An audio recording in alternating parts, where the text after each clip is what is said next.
12. stacija Jēzus pie krusta, māte un māceklis.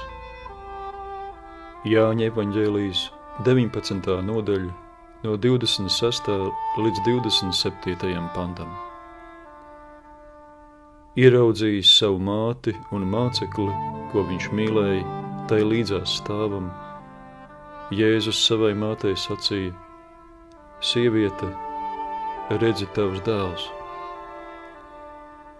Pēc tam viņš sacīja māceklim: Redzi, tava māte.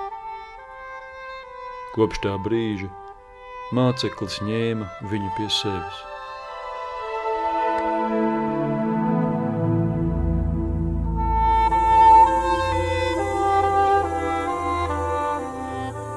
Ja tev ir iespēja šajā brīdī veltīt laiku Dievu vārdu apcerei, tad apturi video un šo iespēju izmanto.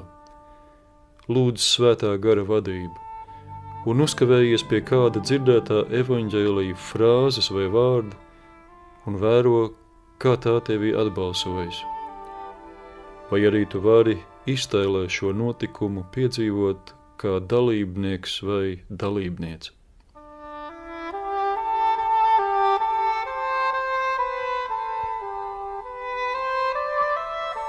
Pie krusta dzimst iespēja savādākām attiecībām, ne tikai ar Dievu, bet arī starp cilvēkiem.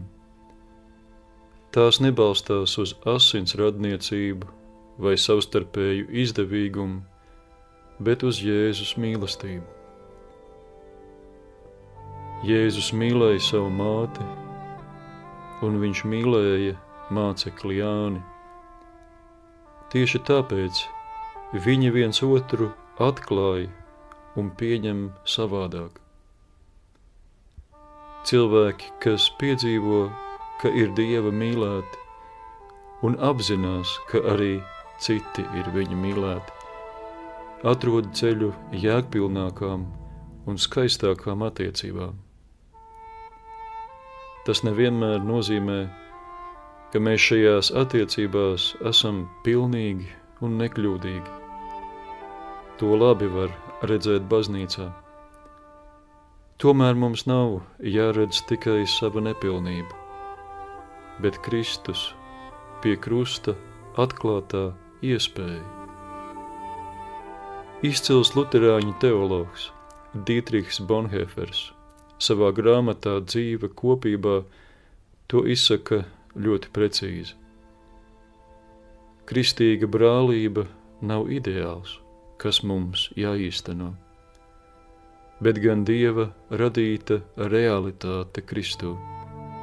Realitāte, kurā drīkstam piedalīties. Citiem vārdiem, mums tā nav jārada, bet tā jāatklāj un tai jāuzticas.